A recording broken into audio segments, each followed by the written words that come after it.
जों दिनै थारैनो मोजां मोनदों।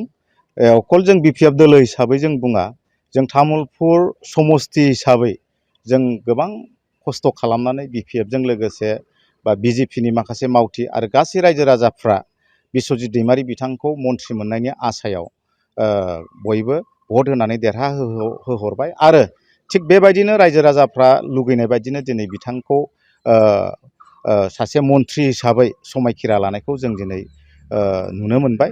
जों गासै रायजो राजाफ्रा गोजोनदों आरो बिपिएफ दोलोनिफ्रायबो जों गोजोननायखौ जासिदों आरो जोंहा मोनसे आसा आरो फोथायनाय दङ, मन्थ्रि मोननायजों लोगोसे बिथाङा बे तामुलपुर समस्तियाव गोबां जौगाखांनायनि खामानि मावगोन। मानोना बेवहाय गोबां बोसोर बेवहाय मन्थ्रि गैयामोन।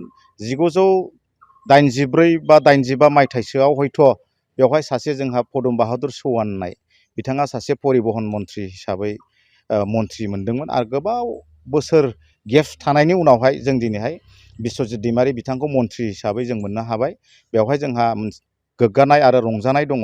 थारैनो जोङो बे जोंनि तामुलपुर समस्तिजों लोगोसे आसामनि गोबां जायगायाव बा गोबां जिल्लायाव बिथाङा गावनि नाजानाय आरो गावनि आदब खायदाजों गोबां जौगाखांनायनि खामानि मावलांनो हागोन होननानै जों आसा खालामदों।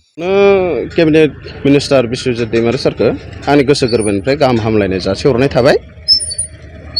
जिहेतु दा तामुलपुर डिस्ट्रिक्टआ मोनसे गोदान डिस्ट्रिक्ट, बेवहाय जौगानाय फैगोन होननानै जोंहा सरासनस्रा रायजोआ मोनसे आसा खालामनाय थायो। जोंथ' जेबो नङा, जों सरासनस्रा मानसि।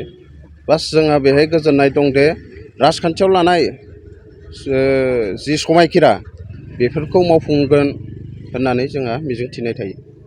माबायदि खामानि माने खामानियाथ' जों तामुलपुरा मोनसे गोदान डिस्ट्रिक्ट, जिहेतु बेहाय बहुद डेभेलपमेन्टनि गोनांथि। बेवहाय जोंहा मोनसे कचिं सेन्टार गैया इयुथ्सफोरनि थाखाय। बेनि थाखाय जों गुबुनाव फरायहैनो थांनो गोनां जायो। जोंनि इयुथ्सफोरा तामुलपुराव मोनसे कचिं सेन्टारनि जोबोद गोनांथि।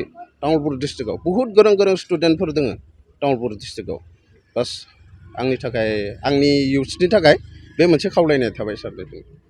बिनि अनगायै आरो सरासनस्रा रायजोआ जेब्ला सासे न'खरनिफ्राय सासे इयुथ्सआ साक्सेस जायोब्ला बेहायनो गोजोननाय दङ। सरासनस्रा रायजोआ बिसोरनि फिसाफोरा इयुथ्सआ साक्सेस जायोब्ला बेहाय रायजोफोरा बेहायनो गोजोननाय दं। तामुलपुर बाखि हिसाबै जोंहा दा माने बिराद गोजोननाय मोन्दों। मानो होनबा जोङो एज ए माने भटार्स हिसाबै आरो जोङो जायबायदि माने केन्डिडेटखौ जोङो गोजौआव दैथायहरनो हायोबा बै केन्डिडेटआ जोंनि थाखाय माने खामानि मावगोन बिदि केन्डिडेटखौ जों दिनै माने मोननो हादों।